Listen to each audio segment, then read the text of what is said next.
ఇళ్లకు రాష్ట్ర ప్రభుత్వం మరో లింక్ పెడుతోంది. ఇప్పటికే 2 సార్లు సర్వే చేపట్టిన సర్కార్ మరో సర్వేకు రెడీ అవుతోంది.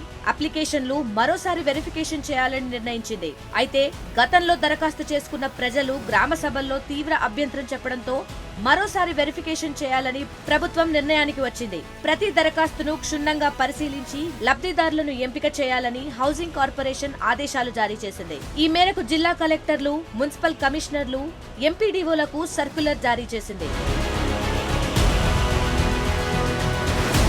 గ్రామ సభల్లో రాష్ట్ర వ్యాప్తంగా ఇందిరమ్మ ఇళ్లకు భారీ దరఖాస్తులు వచ్చాయి. అన్ని జిల్లాల్లో కలిపి 1,00,000కు పైగా అప్లికేషన్లు వచ్చిన వారిలో అర్హులు 5,000 మందే ఉంటారని అధికారులు అంచనా వేస్తున్నారు. వీటిపై అధికారులు గ్రామాల్లో సర్వే చేసి అర్హుల జాబితా సిద్ధం చేస్తున్నారు. దీంతో ఈ నెల 26న రాష్ట్ర వ్యాప్తంగా 72,000 మంది లబ్ధిదారులకు ఇందిరమ్మ ఇళ్లు మంజూరు పత్రాలు అందజేశారు. వీటిని కూడా పరిశీలించి అనర్హులు ఉంటే తొలగించాలని హౌసింగ్ కార్పొరేషన్ ఎండీ ఆదేశించారు.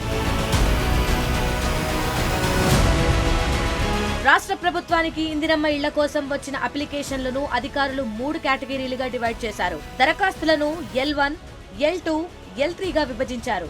వీటిలో L1లో అప్లికేషన్లను సొంత జాగా ఉండి ఇళ్లు లేని వాళ్లు, L2లో స్థలం, ఇల్లు రెండూ లేని వాళ్లు, L3లో అద్దె ఇంట్లో ఉంటున్నవారు, రేకుల షెడ్డు, పెంకుటిండ్లలో ఉన్నవారిగా విభజించారు. ప్రస్తుతం L1 పబ్లిక్ కు ఇండ్లు ఇవ్వాలని ప్రభుత్వం నిర్ణయించగా L2లో స్థలం, ఇల్లు లేని వారిని 2వ దశలో తీసుకోవాలని ప్రభుత్వం నిర్ణయించింది. అప్లికేషన్ల సర్వే అన్ని జిల్లాల్లో పూర్తి కాగా గ్రేటర్లో సుమారు 70% పూర్తయిందని అధికారులు చెబుతున్నారు. ఇదిలా ఉంటే ఇందిరమ్మ ఇళ్ల పంపిణీలో మరో కీలక నిర్ణయం తీసుకుంది. గతంలో ఇందిరమ్మ ఇళ్లు తీసుకున్న వారికి సాయం చేసేందుకు రెడీ అవుతోంది. గతంలో సొంత నిధులతో ఇళ్లు పూర్తి చేసుకున్న వారికి కూడా ఆర్థిక సహాయం చేయాలని భావిస్తోంది. రాష్ట్రంలో సుమారు 2 లక్షల మంది అర్హులు ఉండొచ్చని అధికారులు అంచనా వేస్తున్నారు.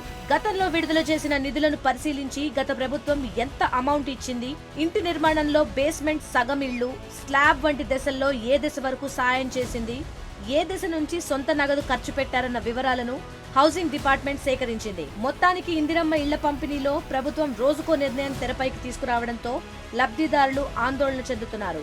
ఇళ్లు వస్తాయో రావోనని టెన్షన్ పడుతున్నారు. ప్రపంచంలో ఏ మూల ఏ క్షణం ఏం జరుగుతుందో వేగంగా తెలుసుకోవడానికి తొలి వెలుగు వాట్సాప్ ఛానల్ని ఫాలో చేయండి.